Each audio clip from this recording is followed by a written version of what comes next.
Et tout de suite, retrouvez les courriers du cœur avec Émilie. Et on écoute Émilie pour les courriers du cœur.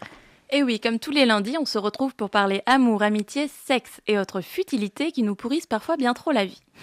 En ce moment, moi je suis harcelée par je ne sais plus quelle voyante qui quasiment chaque jour m'envoie un mail pour me dire qu'elle a vu que ma vie sentimentale allait bientôt bouger, que j'allais faire des rencontres exceptionnelles, que je devais me séparer d'une relation néfaste qui perturbe mes énergies et que je dois concentrer mes énergies positives sur l'avenir. Ok, merci du conseil, je vais y penser.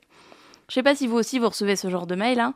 Ça fait 3 fois que je me désabonne, mais a priori elle n'a pas trop envie de me laisser tranquille. Évidemment, elle me propose de l'appeler en profitant des 10 minutes gratuites, qui se transforment très vite en une demi-heure à 100 € sans que tu n'aies rien vu passer. Allez, on me la fait pas à moi, trouve un autre pigeon. Moi je suis là pour vous conseiller sans rien vous demander, juste pour le plaisir de vous aider. Je suis pas trop sympa quand même.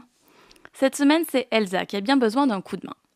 Elsa, elle est très attirée par un garçon qui malheureusement se trouve être l'ex de sa meilleure amie. Je vois où est le problème, je suis sûre que vous aussi. Alors oui, on pourrait dire c'est son ex, elle est plus avec maintenant, elle n'a plus de sentiments ni rien pour lui, il n'y a pas de raison que ça lui pose un problème.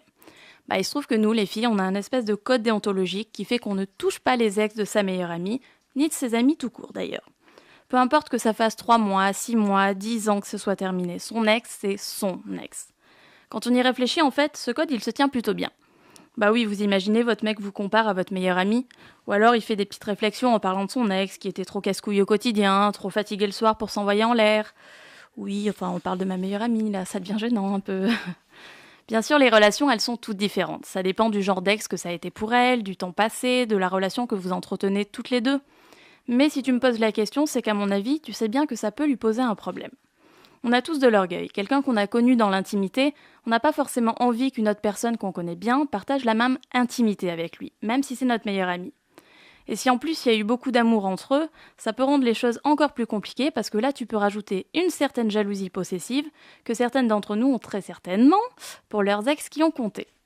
Je veux dire, soyons honnêtes, on va jamais devenir super copine avec la nouvelle meuf de cet ex qu'on a aimé plus que tout. Alors imagine si cette nouvelle meuf, c'est ta meilleure amie. Pour te donner le meilleur des conseils, Elsa, je vais te dire d'inverser les rôles. Imagine si c'est elle qui craquait pour ton ex. Comment est-ce que tu le prendrais ? Si toi, c'est quelque chose que tu serais prête à accepter, alors pourquoi pas ? Parle-lui-en, tu verras bien comment est-ce qu'elle réagit. Je suis persuadée que ça peut exister. Mais si de ton côté, tu ne supporterais pas ça, et qu'en plus tu la connais assez pour penser que ça va lui poser un problème, alors crois-moi, laisse tomber. J'espère que mes conseils te seront utiles et on se retrouve la semaine prochaine pour les courriers du cœur. Merci Émilie, et pour lui écrire, c'est sur emily.pantouflexplosive@gmail.com.